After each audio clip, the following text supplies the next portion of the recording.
Magandang umaga. Hi guys. So, ako si Gio, My name is Rachel. and we will be reading some excerpts from some of the books from romance class for you guys today, and we hope you enjoy them. To start us off, this is Keeping the Distance. By Clarisse David. His first mistake was thinking she wasn't capable of anything sinister. Lance didn't know this when he walked into their classroom after lunch and found Melissa calmly organizing her pens in a neat row on her desk, like the day's earlier events hadn't happened at all. She was the picture of a good student, hair braided again into perfection. The wooden seat felt warmer than usual when he sat down, like someone else's butt had kept it warm for the last 5 minutes. Something was going on here, and he didn't like it one bit. They still had 5 minutes before the torture known as their physics class started, so he pulled his chair closer to hers. If you're good in algebra, can you substitute my x without asking why? For a heart-stopping minute, he thought she wasn't going to respond. She continued toying with a pen in her hand, but in the end, it was as if she couldn't help herself. Which X? She said in a voice so quiet he barely heard her. What?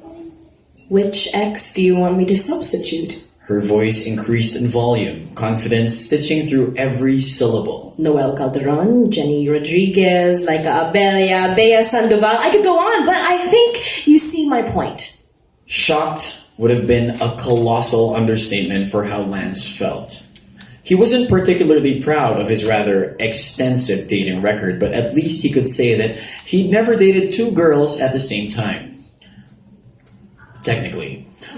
But he was also taken aback by the realization that he knew next to nothing about Melissa's dating history. Had she ever dated anyone from their school? Did she date? Was she even allowed to? Well, sounds like you want to be added to the list, he drawled, wondering how she was going to react. She was a bit of a wild card now, always towing the line between fighting back and ignoring him. Sorry, but being another notch on your bedpost isn't my lifelong ambition. Melissa didn't even bother to turn around. She merely leaned back on her chair and crossed her arms over her chest, the movement bringing her neck closer to his face. He cleared his throat and shook his head even if she couldn't see him. I never said being a notch on my bedpost was your lifelong ambition. Just your deepest, darkest fantasy. A squeak of indignation escaped Melissa's lips, and the gravity in his world was restored. They were back on equal footing as her cheeks turned red. Needing to get a grip on himself, he attempted to go talk to one of his teammates who sat a few rows away. Attempted was the key word.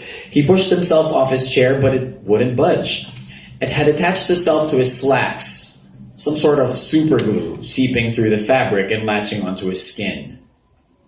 You did this, he said to the back of Melissa's head, unable to keep the reluctant admiration out of his voice.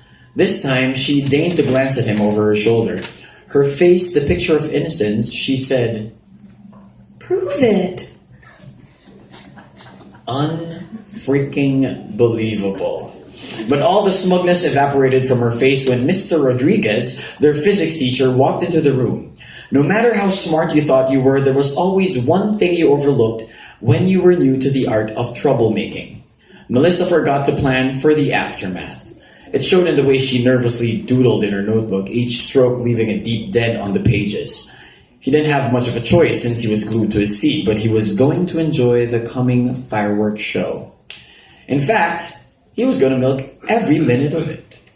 Mr. Rodriguez soon filled the blackboard with equations and formulas that barely made sense to any of them. When he noticed that most of their eyes were glazing over, he stopped, his gaze bouncing around the room in search of his next target. His eyes locked on Lance. Mr. Ordonez, you seem to be uncharacteristically quiet today. Why don't you go to the front of the room and regale us with your answer to this problem? Lance gained a sense of satisfaction when Melissa's face turned as white as the notebook page she was writing on, knowing full well he couldn't stand up without dragging his chair to the front of the room. I'd love to, Mr. Rodriguez, but I can't. Lance tried to keep his voice even. He watched Melissa's grip tighten on her pen, her knuckles turning white with exertion. And why not? Can't you grace us mere mortals with your presence? Mr. Rodriguez raised his bushy eyebrows. Melissa's beauty is binding me to my seat. It wasn't that far from the truth. I'm not kidding, Mr. Rodriguez said, narrowing his eyes.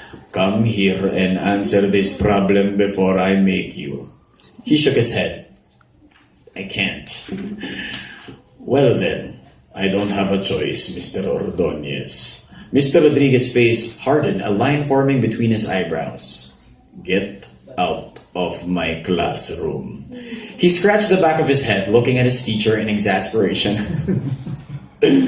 I can't do that either.